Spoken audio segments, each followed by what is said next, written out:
Perkenalkan, saya Nailah Prima Hapsari dari kelas Zapota dengan NIM akhir 029.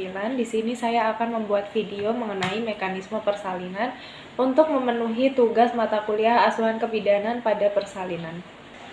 Nah, jadi pertama-tama terjadinya proses penurunan kepala. Pada primigravida, penurunan kepala ini terjadi 1 bulan sebelum melahirkan. Sedangkan pada multigravida terjadi pada saat proses persalinan. Nah, pada saat penurunan kepala ke pintu atas panggul, bayi ini melakukan fleksi ringan, sehingga ubun-ubun kecil dan ubun-ubun besar ini sejajar dengan sutura sagital yang melintang.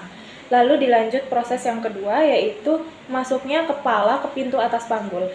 Masuknya kepala ini juga dibagi menjadi dua, yaitu asinklitismus dan sinklitismus. Untuk sinklitismus ini, sutura sagital tepat berada di tengah-tengah antara simfisis dan promontorium. Lalu untuk asinklitismus ini juga dibagi menjadi dua, yaitu asinklitismus posterior dan asinklitismus anterior. Untuk asinklitismus posterior ini, sutura sagital mendekati simfisis, sehingga os parietal belakang lebih rendah daripada os parietal depan. Lalu ada asinklitismus anterior, yaitu sutura sagital mendekati promontorium, sehingga os parietal depan lebih rendah daripada os parietal belakang.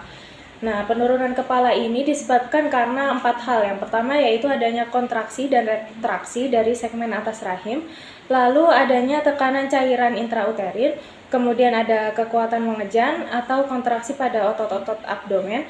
Selanjutnya disebabkan karena melurusnya badan anak. Lalu saat akan memasuki H3, bayi ini akan melakukan fleksi maksimal sehingga ubun-ubun kecil ini lebih rendah daripada ubun-ubun besar. Nah, bayi akan masuk melewati H3 dan akan melakukan putaran paksi dalam. Putaran paksi dalam sehingga ubun-ubun kecil berada di bawah simfisis. Karena ubun-ubun kecil ini mencari tahanan yang paling kecil, yaitu di bagian depan. Selanjutnya, setelah kepala bayi sampai di dasar panggul, bayi ini akan melakukan ekstensi sehingga subocciput yang berada di bawah simfisis ini akan menjadi pusat pemutaran atau hipomoklion.